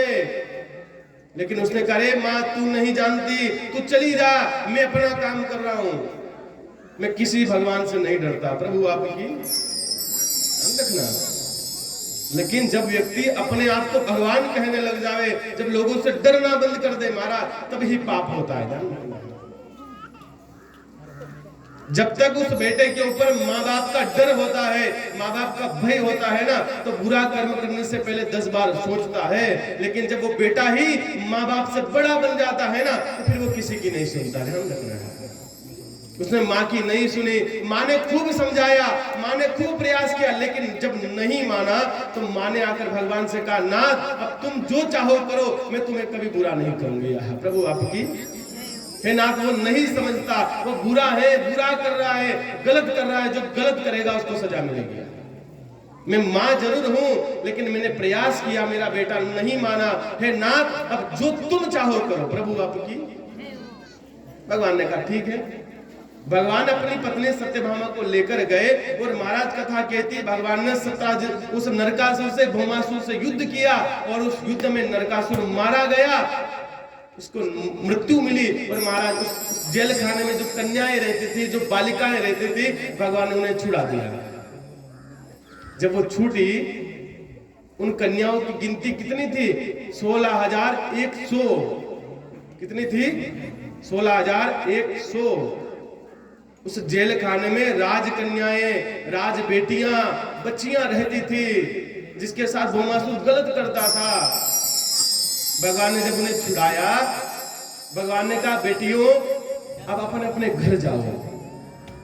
उन बच्चियों ने कहा, नाथ अब तो कोई घर बचा ही नहीं। जब ये भौमासुर हमें उठाकर ले आया था, तब से लेकर आज तक हम इसकी नरक में पड़ी हुई थी। यही हमारा भोजन, यही हमारा जीवन, ये जैसा करता वैसा कर लेता, हम रहती थी। लेकिन नाथ अब किस घर जाएंगे, क्योंकि सब घर के दरवाजे हमारे लिए बंद हो गए हैं। ना तो हमारे पति हमें रखेंगे, ना हमारे पिता हमें रखेंगे, ना हमारे भाई हमें अपने घर में आने देंगे। नाथ अब कहां जाएंगे? इससे अच्छा तो यही था कि हम यहाँ पड़ी रहती, भोजन तो मिल रहा था। अब हम बाहर जाएंगे तो बाहर जाकर अपने पेट को पालने के लिए हमें गलत करना पड़ेगा। ध्यान रखना, हमें यही बाहर करना पड़ेगा। अभी तो हम घर के भीतर कर रही थी, लेकिन ये बाहर करना पड़ेगा। भगवान ने कहा ये तो गलत है। उन रानियों ने कहा, उन देवियों ने कहा, नाथ गलत है तो ऐसा करो तुम ही अपना लो। अब हम कहां जाएंगे? अब हमारा सहारा कौन बनेगा? भगवान ने कहा जिसका सहारा कोई नहीं होता, उसका मैं सहारा होता हूं। प्रभु आपकी। जिसका कोई नहीं होता, जिसके लिए संसार बंद दरवाजे कर देता, ध्यान रखना, जिसके लिए संसार दरवाजे बंद कर देता है ना, उसके लिए दरवाजे मेरा कन्हैया खोल देता है। बस तुम जाओ तो सही, उसे कहो तो सही, नाथ ये संसार बुरा है, हमने तेरी हो गई। उन रानियों ने कहा, नाथ हम संसार की नहीं रही है, नाथ अब तो तुम्हारी हो गई, अब तुम जानो तुम्हें क्या करना है। तुम संसार के आगे रहोगे ना महाराज, तो संसार तुम्हारी हंसी उड़ावेगा। ध्यान रखना, यदि तुम्हें कोई दुख है, यदि तुम्हें कोई तकलीफ है, तुम्हें कोई पीड़ा है, तुम्हें कोई कष्ट है, और तुम संसार को जाकर कहोगे ना, तो संसार के लोग पीठ पीछे से तुम्हारी हंसी उड़ावेंगे, मजाक करेंगे। तुम रोना उनके सामने, लेकिन तुम्हारे आंसुओं की कीमत वो नहीं जानते हैं। किसके सामने रोना? उस ठाकुर कन्हैया के सामने रोना, उस राम के सामने रोना जो तुम्हारी आंसुओं की कीमत जानता हो। जश्न हो तो कुछ ऐसा होना चाहिए, जश्न हो तो कुछ ऐसा होना चाहिए, बस्ती में हमेशा कुछ ना कुछ होना चाहिए। जश्न हो तो कुछ ऐसा होना चाहिए, बस्ती में हमेशा कुछ ना कुछ होना चाहिए। और रोना उसी के सामने जिसको याद हो आंसुओं की कीमत, उसी के सामने जाकर रोना चाहिए। प्रभु आपकी। जिसको तुम्हारे आंसुओं की कीमत याद हो, जो जानता हो तुम्हारी तकलीफ को, तुम्हारी पीड़ा को, तुम्हारे कष्ट को, तुम्हारे दुख को, उसके सामने जाकर रोओगे ना महाराज, तो तुम्हारा कष्ट दूर होगा। और दुनिया के सामने जाकर रोओगे तो लोग जले पर नमक छिड़कने वाले हैं। ध्यान रखना, तुम जल रहे हो, तुम किसी को जाकर कहोगे महाराज मैं जल रहा हूं, तकलीफ हो रही है, तो उसके ऊपर नमक डाल देंगे। इसलिए इन राजकन्याओं ने कहा, नाथ संसार हमारा नहीं है, अभी संसार में जाएंगे तो लोग भला बुरा कहेंगे, लोग उल्हाने देंगे, तकलीफ देंगे। और हमने पूरा करना पड़ेगा। हे नाथ, अब हम संसार की नहीं, अब तुम्हारी हो गई। भगवान ने कहा मैं आपका हो गया। जो संसार में हमारे पास आ जाता, मेरे द्वार आ जाता है, उसे मैं अपना लेता हूँ। भगवान ने 16,100 रानियों को, राजकुमारियों को, बच्चियों को लेकर मेरे भगवान द्वारिकापुरी में आ गए। प्रभु आपकी संतों ने कहा कि भगवान तो 16,100 रानियां, 8 पटरानियां और मिलकर टोटल 16,108 पत्नियों के साथ मेरे भगवान रहते हैं। प्रभु आपकी ऐसे भगवान के 16,108 विवाह पूर्ण हुए। कथा कहती है सबसे संतानें हुई हैं, सबसे पुत्र हुए, भगवान का परिवार बढ़ गया। प्रभु आपकी अब भगवान अपने परिवार में रहने लगे। लेकिन भगवान का परिवार तो बड़ा सुखद परिवार है, बड़ा सुखमय जीवन है, क्योंकि द्वारिका के राजा हैं, सारे सुख हैं, सारे ऐश्वर्य हैं, सारे भोग हैं भगवान के पास। लेकिन भगवान का एक मित्र है जो बड़ा गरीब है। प्रभु आपकी जिसका नाम सुदामा है। कथा का अंतिम सत्र चल रहा है। भगवान कन्हैया और मित्र सुदामा एक गुरुकुल में पढ़े हैं, जान रहे, एक विद्यालय में पढ़े हैं। सुदामा भी वहीं पढ़े, कन्हैया भी वहीं पढ़े। कथा कहती भगवान कन्हैया जब छोटे थे, सुदामा जब छोटे थे, तो उज्जैन के अंदर सांदीपन आश्रम है जहां पर दोनों ने पढ़ाई करी है। भगवान कन्हैया और सुदामा बड़े मित्र थे। एक दिन गुरु सांदीपन ने कहा कि मैं जो तुम्हें पढ़ाऊंगा वो तुम्हें याद करना पड़ेगा। अब सुदामा थोड़े सीधे थे, भोले थे, ब्राह्मण बालक है, और कन्हैया राजकुमार है, यदुवंशी है। अब सांदीपन गुरु ने पढ़ाया, पाठ पढ़ाया, और महाराज अगले दिन पूछने के लिए कहा। जो नहीं बतावेगा उसको सजा मिलेगी। क्या? भोजन के लिए जंगल से लकड़ियां लानी पड़ेगी, यज्ञ के लिए समिधा लानी पड़ेगी। सबने स्वीकार किया। अब कथा कहती है कि अगले दिन गुरु ने उस पाठ को पूछा। हम भी स्कूल जाते हैं तो हमारे गुरु, हमें टीचर लोग क्या कहते हैं कि यो याद करे ने काले लानो, नहीं याद करो तो मार पड़ेगा। तो वैसे ही गुरु ने कहा। अब सबको पढ़ाया गया, सबको पाठ बताया गया, सबने पढ़ा। गुरु ने कहा अगले दिन पूछूंगा। अब दूसरा दिन हुआ। अब भगवान कन्हैया सुदामा के बड़े अच्छे मित्र हैं, बड़े प्यारे मित्र हैं, सुदामा के साथ रहते हैं, सुदामा के साथ खाते हैं, सुदामा के साथ खेलते हैं। कथा कहते हैं अगले दिन जब गुरु ने पूछा, भाई बताओ किस किस को पाठ याद हो गया, कौन कौन पढ़ के आया, सबसे पूछा गया, सबने बता दिया। अब अगला नंबर सुदामा का आया। सुदामा को बुलाया, भाई इधर आ, पता पाठ पढ़ा के नहीं पढ़ा? सुदामा ने कहा नाथ है गुरुदेव, मैं तो भूल गया है, मुझे तो याद ही नहीं है। गुरु ने कहा जब याद नहीं है तो सजा मिलेगी। सुदामा ने कहा स्वीकार है। गुरुदेव क्या करना है? गुरुदेव ने कहा सुदामा जंगल में जाओ और लकड़ियां बीन कर लाओ। अब अगला नंबर भगवान कन्हैया का आया। अब मेरे भगवान कन्हैया ने सोचा मेरा मित्र सुदामा अकेला जंगल जावेगा, अकेला तकलीफ उठावेगा, अकेला लकड़ियां लेकर आवेगा, तो फिर मेरी मित्रता कैसी? मैं भी मेरे मित्र सुदामा के साथ जाऊंगा। और गुरु ने पूछा कन्हैया बताओ तुमने पाठ याद किया? अब कन्हैया ने झूठ बोल दिया है। याद तो था, जानते थे। अरे वो कन्हैया जिन्होंने वेदों को लिखा, स्वयं वेद है। मेरे कन्हैया तो खुद वेद है महाराज, उनको क्या पढ़ाने की आवश्यकता है? लेकिन कन्हैया झूठ बोल गए हैं। हे गुरुदेव मैं भूल गया है, अपनो पाठ भुलाई के जाऊं सुदामा संग। मेरे भगवान कन्हैया ने कहा नाथ मैं तो भूल गया, मुझे तो पाठ याद ही नहीं है, मैं तो सुदामा के साथ जाना चाहता हूं। भगवान गुरुदेव ने कहा ठीक है, तो दोनों तुम जाओ जंगल में और लकड़ियां बीन कर लाओ। ये मित्रता है, जिसमें मित्र की तकलीफ में मित्र साथ देना, तो वही मित्र है। मित्र के बुरे काम में जब मित्र सहयोग कर देना तो वो मित्र है। और महाराज वो मित्र कभी नहीं हो सकता जो हमारे बुरे समय में हमारा साथ ना दे। सुदामा बुरे समय में थे, तकलीफ में थे। भगवान कन्हैया कहने लगे 4 वेद कंठस्थ है, हो कहूं तो होवे भंग। मुझे तो 4 वेद कंठस्थ है, यदि मैं कह देता हूं तो मेरा सुदामा के साथ जाना कैंसिल हो जाएगा।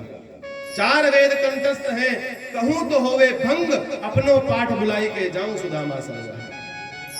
मुझे तो गुरुदेव याद ही नहीं रहा। और कहा कथा कहते हैं आज सुदामा गुरुदेव के साथ में जंगल में पहुंचे हैं। भगवान कन्हैया सुदामा के साथ जब जंगल गए, कथा का सूत्र कहता है जंगल के अंदर घनघोर वर्षा होने लगी है। कन्हैया और सुदामा ने लकड़ियां बीनी, लकड़ियां को इकट्ठा करके जब जाने लगे, बादल काले काले हो गए, बादल गिर गए। महाराज कथा कहते घनघोर धीरे धीरे वर्षा होने लगी, आंधी तूफान चलने लगा। भगवान कन्हैया सुदामा दोनों भागने लगे। बचने के लिए क्या करे, कहां जाए? कन्हैया ने कहा सुदामा पेड़ पर चढ़ जाओ। भगवान कन्हैया और सुदामा एक पेड़ के ऊपर चढ़ गया। वर्षा हो रही है, घनघोर वर्षा हो रही है। पेड़ एक है, एक पेड़ के ऊपर कन्हैया बैठे हैं, सुदामा बैठे हैं। पेड़ की 2 डालियां हैं, एक डाल के ऊपर तो कन्हैया बैठे हैं और एक डाल के ऊपर सुदामा बैठे हैं। हमारे गुरुदेव कहते हैं एक डाल 2 पंछी बेटा, कौन गुरु कौन चेला है। वृक्ष एक है, एक पेड़ की एक शाखा के एक तने के ऊपर, एक डाल के ऊपर तो कन्हैया बैठे हैं और एक डाल के ऊपर सुदामा बैठे हैं। कथा कहती है दोनों ने बड़े प्रेम से उस सर्दी के समय में, उस बरसात में दोनों बैठे हैं। अब गुरु माँ ने कुछ चावल दिए थे खाने के लिए, भूख लगे तब खा लेना। ये सारे चावल सुदामा के पास थे। भगवान कन्हैया ने सोचा अब भूख लग रही है, ठंड का समय है, बरसात हो रही है, ऐसा करते हैं बैठे बैठे कुछ खा लेते हैं। जब सोचा इतने में सुदामा को भी याद आया, वो सुदामा ने पोटली खोली और अपने हिस्से का, अपने भाग का जो माँ ने दिया था उसको खाने लगे। जब उसको खाया तो भगवान कन्हैया ने धीरे से पूछा भाई सुदामा ये आवाज कहां से आ रही है प्रभु आपकी? जब कंबुल को, जब चावलों को, जब चनों को चबाया जाता है तो मुंह से आवाज आती है। जब मुंह से आवाज आई, भगवान ने कहा सुदामा ये आवाज कहां से आ रही है? सुदामा ने कहा कन्हैया कुछ नहीं, सर्दी से मेरे दांत कपकपा रहे हैं।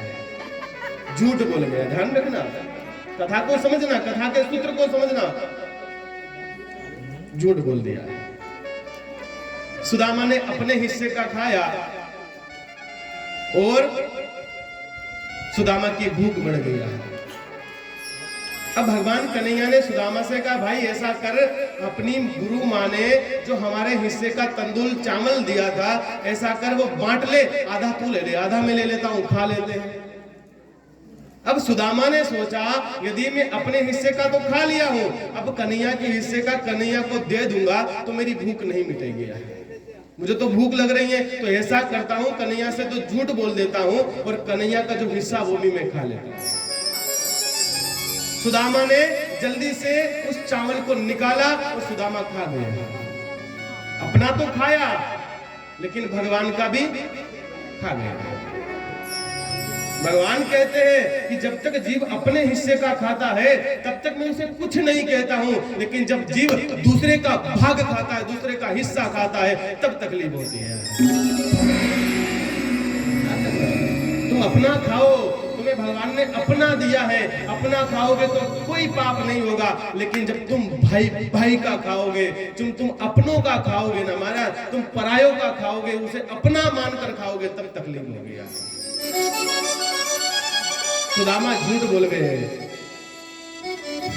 अपने बेटों के लिए अपने भाई का हिस्सा मत खाना महाराज।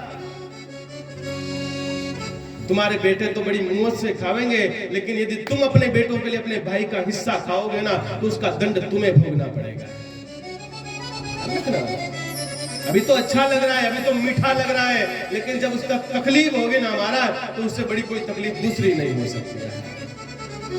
भगवान ने कहा भाई सुदामा मेरे हिस्सा का दे। सुदामा ने झूठ बोल दिया महाराज मुझे तो ऐसा लगता है कि जब हम भागे ना पानी की बरसात के वेग से, तो वो पोटली कहीं गिर गई और महाराजा झूठ बोल गए।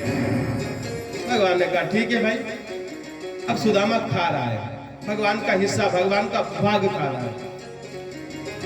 भगवान ने बार बार प्रयास किया, बार बार सुदामा ने झूठ बोल दिया। अब बरसात बंद हुई, भगवान कन्हैया और सुदामा नीचे उतरे आए।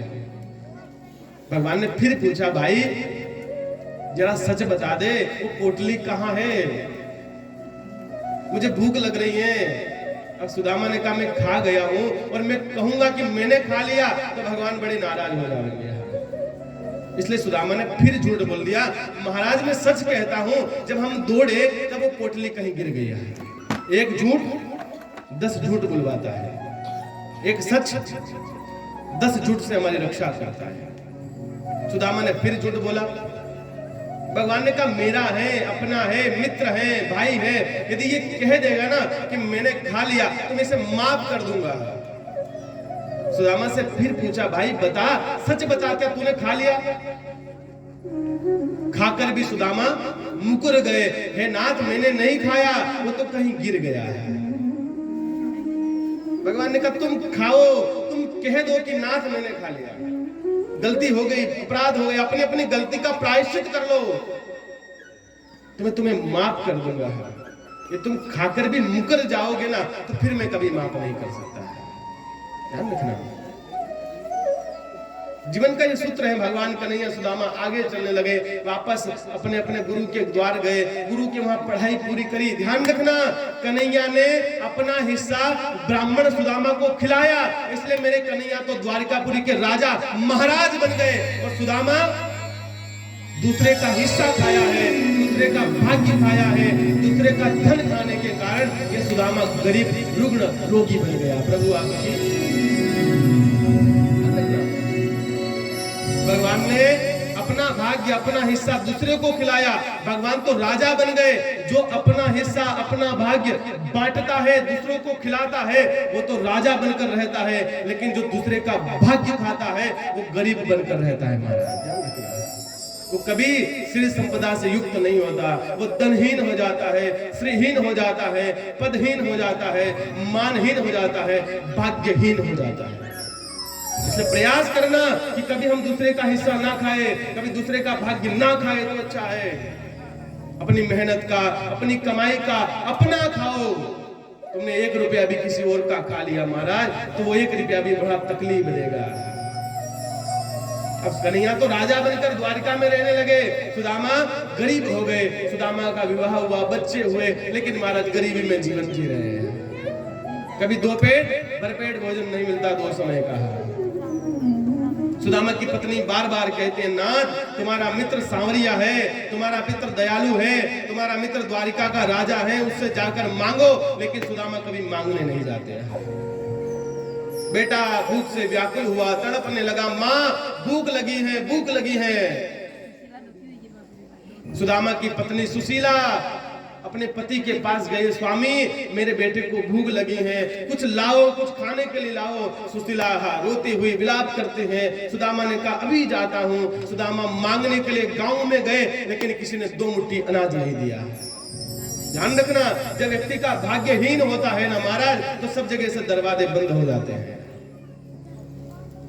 जब परमात्मा की कृपा होती है, उस अहेतु की जब कृपा होती है तो संसार के दरवाजे खुल जाते हैं। लेकिन उस परमात्मा की जब कृपा नहीं होती है तो दरवाजे बंद हो जाते हैं।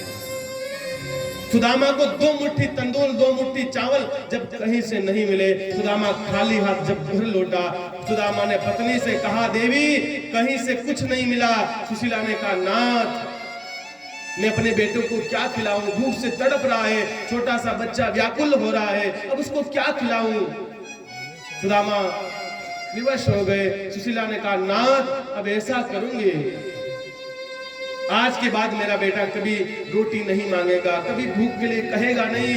आज सुशीला ने अपने घर से कटोरी उठाई और महाराज जंगल में जाने लगे। कथा कहती है, जंगल में जाकर उसने आंकड़े का दूध निकाला।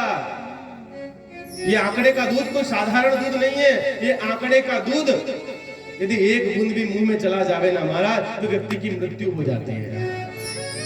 मौत हो जाते हैं, लेकिन वो माँ, वो ममतामयी, करुणामयी, प्रेममयी माँ आज अपनी टोकरी में, अपनी कटोरी में आंकड़े का दूध भरती है, मन में सोच रही है कि अपने बच्चों को पिला दूंगी, मर जाएगा, कभी दूध कभी भोजन नहीं मांगेगा। क्या करूं, असहाय हूं, बेसहारा हूं, अब मैं करूं भी तो क्या करूं। बच्चे की तड़प देखी नहीं जाती। आंकड़े का दूध भरा है और आंकड़े का दूध लेकर अपने घर आई, अपने बच्चे से कहा, बेटा मैं तुम्हारे लिए वो लेकर आई हूं, उसके पीने के बाद कभी तुम कुछ नहीं मांगोगे। हे माँ, हे पुत्र, आज के बाद तुम्हारा भोजन, तुम्हारी भूख सब मिट जाएगी। बेटे ने कहा, माँ जल्दी दे दो, भूख लगी है, भूख लगी है। सुशीला आगे बढ़ी है, अपनी कटोरी को अपने बेटे को देने ही वाली थी, अचानक सुदामा ने आकर हाथ पकड़ लिया है। अरे देवी क्या करती हो, अपने ही बेटे को, अपने ही कलेजे को, अपने ही टुकड़े को अपने ही हाथों से मारने चली। मां ने कहा, क्या करूं, तुम सुनते नहीं हो और मेरा बेटा भूख भूख करता है, नाथ क्या करूं। सुदामा ने कहा, सुशीला आज जाऊंगा, कन्हैया के पास जाऊंगा, आज मांग कर लाऊंगा, अपने मित्र के पास जाऊंगा, कहूंगा उससे कि मुझे दे दे। आज सुशीला को समझाया गया। सुदामा ने कहा, देवी मैं जा तो रहा हूं, लेकिन उसको क्या भेंट करूंगा। ध्यान रखना, भगवान के द्वार, भगवान के मंदिर, संत के द्वार, ब्राह्मण के द्वार, अपने मित्र के द्वार कभी खाली हाथ मत जाना है। सीख हो रही है। सुदामा ने कहा, नाथ है देवी, मैं जा तो रहा हूं, लेकिन मेरे पास कुछ नहीं है, मैं जाऊंगा तो उसको क्या दूंगा, खाली हाथ जाऊंगा तो अच्छा नहीं लगेगा। घर में कुछ नहीं है, लेकिन फिर भी मर्यादा का ध्यान है, धर्म का ध्यान है। अपने मित्र के पास जा रहा हूं, भगवान के द्वार जा रहा हूं, भगवान के मंदिर जा रहा हूं, खाली हाथ कैसे जा सकता हूं, कुछ दे दे। सुशीला भागी भागी गांव में गई, सबसे हाथ जोड़कर कहा, आज आखिरी बार मांगने आई हूं, थोड़ा थोड़ा दे दो। और महाराज सभी ने अपने अपने घर से 2-2 दाने दिए, चावल के 2-2 दाने। सुशीला हर घर में गई, जब 2-2 दाने इकट्ठे करके जब मुट्ठी भर तंदूर लेकर सुशीला घर आई, सुदामा ने उसे पोटली में बांधा और उसको लेकर सुदामा भगवान के द्वारिका जाने लगे। चलते चलते मध्याह्न का समय हो गया, विश्राम करने लगे। मेरे भगवान कन्हैया जानते हैं मेरा मित्र सुदामा कभी नहीं आता, लेकिन आज आ रहा है, मुझे उसको लेने जाना पड़ेगा। मेरे भगवान कन्हैया अटारी पर चढ़े, अपने छत पर चढ़े, अपनी द्वारिका की छत पर जाकर मेरे भगवान कन्हैया उस ओर देखने लगे जिस ओर से सुदामा आ रहा था। आंखों से अश्रुधार बहने लगे। मेरा मित्र है, मेरा गरीब मित्र है, बेसहारा है, असहाय है। रुक्मणी ने जाकर कन्हैया से पूछा, कन्हैया क्यों रोते हो। कन्हैया ने हाल सुनाया, मेरा मित्र सुदामा बड़ा गरीब है, आज मेरे द्वार आ रहा है, मुझे बड़ी प्रसन्नता है, मेरा मन कहता है मैं उसको गले से लगा लूंगा। भगवान ने अपने गणों को भेजा, जाओ सुदामा जिस समय सोए उस समय उठाकर ले आना, प्रभु आपकी पता मत चलने देना। सुदामा मध्याह्न के समय जब सो रहे थे, चलते चलते थक गए, सो गए, भगवान के गण पार्षद गए हैं, सुदामा को उठाया और द्वारिकापुरी में लाकर सुला दिया, प्रभु आपकी। सुदामा जब उठे तो उन्होंने पूछा, भाई ये कौन सा नगर है। सबने बताया द्वारिकापुरी है। पूछा, भाई द्वारिकाधीश का महल कौन सा है। सबने बताया। भगवान कन्हैया को लाओ साहब। सबने कहा द्वारिकापुरी का महल, सामने जो दिखाई दे रहा वो महल द्वारिकापुरी का है। भगवान सुदामा चलने लगे, धीरे धीरे भगवान से मिलने की आस में, भगवान को देखने की आस में रहा। ऐसी गरीबी महाराज जिसको देखा नहीं जाता है, ऐसी रुग्णता, ऐसी दीनता, ऐसी गरीबी महाराज, यदि उस गरीबी में हम होते ना महाराज तो आत्महत्या कर लेते हैं। लेकिन सुदामा धर्म से रहते हैं, धर्म से जीते हैं, धर्म से चलते हैं। किसी ने कहा है, देखो देखो ये गरीबी कहा। कैसी गरीबी? ऐसी गरीबी जिसको देखा नहीं जा रहा है। जिसके सिर पर कुछ नहीं है, पैरों में पादुका नहीं है, अंग बदन में वस्त्र नहीं है, एक फटी सी धोती लपेटे हुए हैं, शरीर में कुछ नहीं है, शरीर सूख रहा है, हड्डियां दिख रही हैं सुदामा की, कभी भोजन नहीं मिलता, ऐसा सूखा शरीर है, सिर पर कुछ नहीं है, बदन पर कुछ नहीं है, पैरों में पादुका चप्पल नहीं है, महाराज एक धोती है वो भी फट रही है, शीश पगा न टगा न फल। देखो देखो ये गरीबी का हाल, कृष्ण के दर पर विश्वास लेकर आया हूं। कहां गए विश्वास लेकर? कन्हैया के द्वार गए। विश्वास नहीं होता है महाराज, तुम संसार में मांगने चले जाओगे, एक दिन मांग लोगे, 2 दिन मांग लोगे, लेकिन महाराज लोग उस मांग को ध्यान रखना, तुमने यदि एक बार मांग लिया, 2 बार मांग लिया, 10 बार मांग लिया, धीरे धीरे तुम्हारी इज्जत, तुम्हारा सम्मान, तुम्हारा मान सब नष्ट हो जाएगा। प्रभु आपकी जय हो।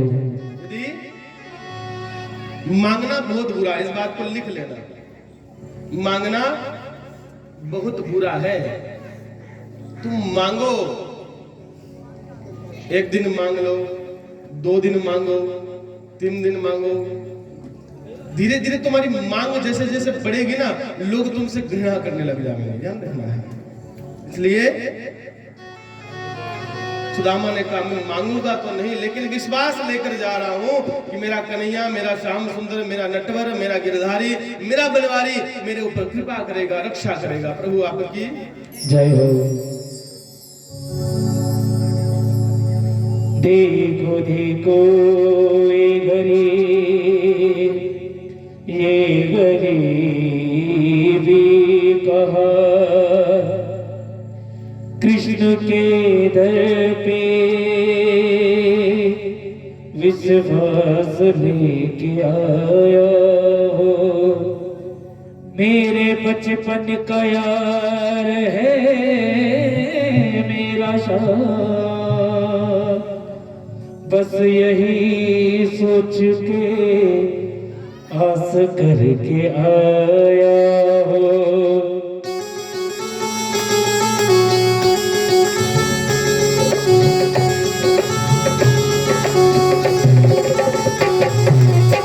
अरे द्वार पालो कन्हैया के दो, अरे द्वार पालो कन्हैया के दो, घर पे सुदामा गरीब आ गया है, घर पे सुदामा गरीब आ गया है, भटकते न जाने कहां से, भटकते न जाने कहां से, तुम्हारे महल से गरीब आ गया है, तुम्हारे महल से गरीब आ गया।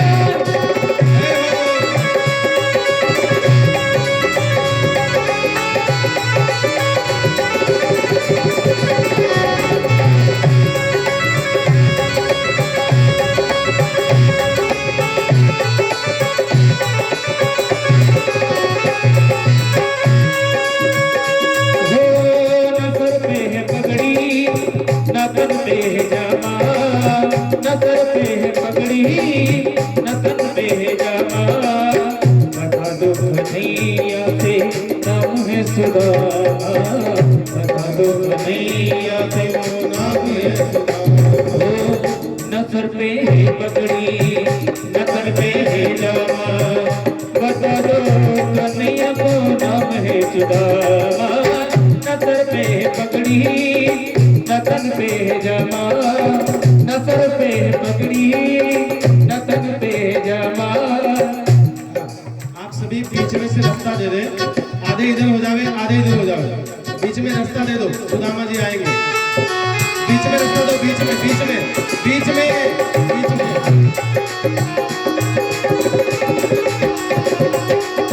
नजर पे पगड़ी, नजर पे जमा, बता दो कन्हैया से नाम है सुदामा, बता दो कन्हैया से नाम है सुदामा।